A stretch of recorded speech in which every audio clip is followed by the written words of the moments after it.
Well, starting school is a huge milestone in every child's development. Choosing the right school can seem a bit overwhelming. So we've got Managing Director and Teen Coach expert Nombeliso Mbanga, who joins us to give us some tips to parents, especially taking their children to school this year. Thanks a lot for joining us this evening. I was actually saying to you off air, where were you when I needed you when I was in grade 8? Because you're an actual teen life coach. Yes. And let's talk a little bit about I mean, it's a very huge transition for especially a 13-year-old or a 12-year-old that's going to be going into grade 8, which will be turning 14 this year.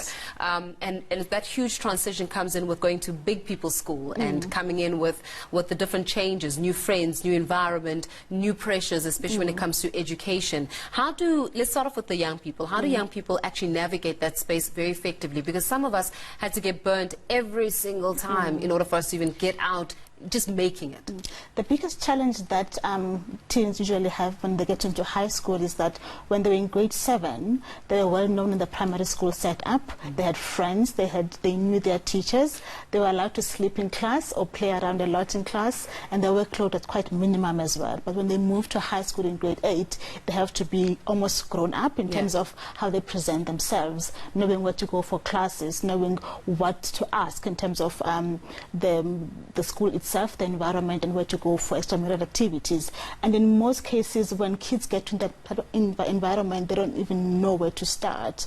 Also, you have the grade 8s and the grade 12s, and often the grade 12s prey on the younger ones in certain ways, from initiation to turf wars in terms of the school itself. So in most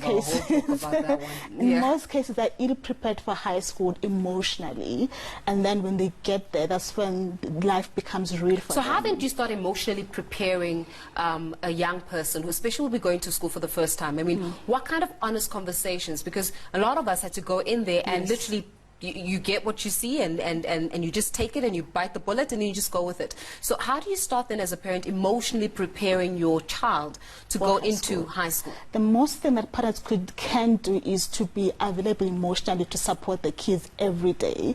In terms of when a child comes back from school, you need to be able to know how was your day, how did you interact with your school today, and then be able to listen without being judgmental of how they are responding to them.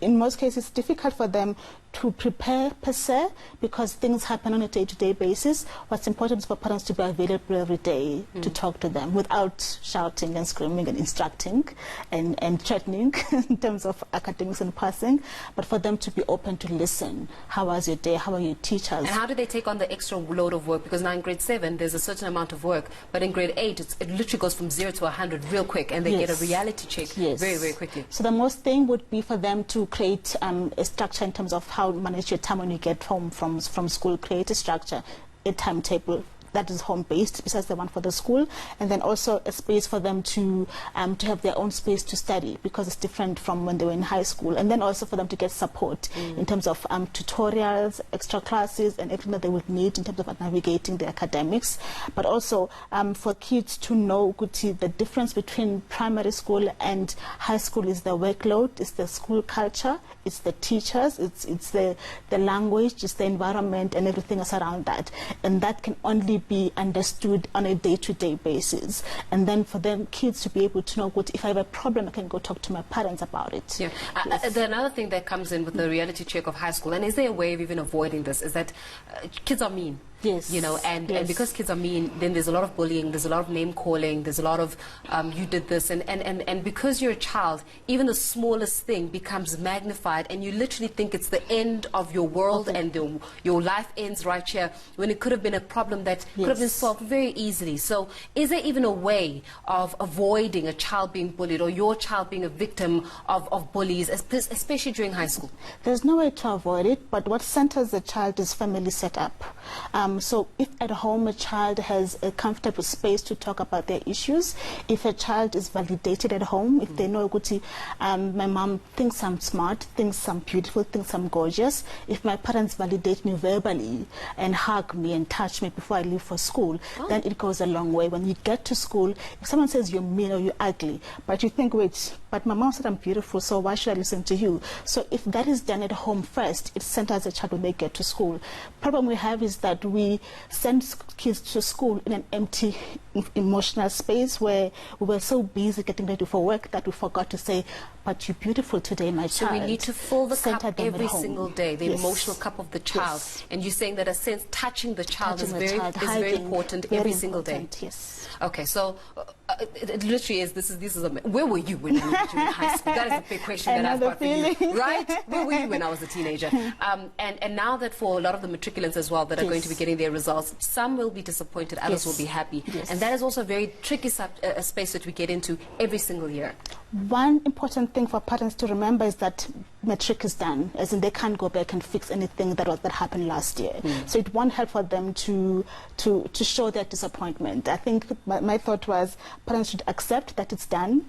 If they accept first, it becomes easier, because you can say to a child, I support you, but if you still feel bitter about the failing and everything 100%. else, they will feel it and then they will react to it. So the first thing is to accept what is done. They cannot be changed. And also, I prefer parents to talk to the kids before the results come out, for them to know whatever happens, we're going to be okay.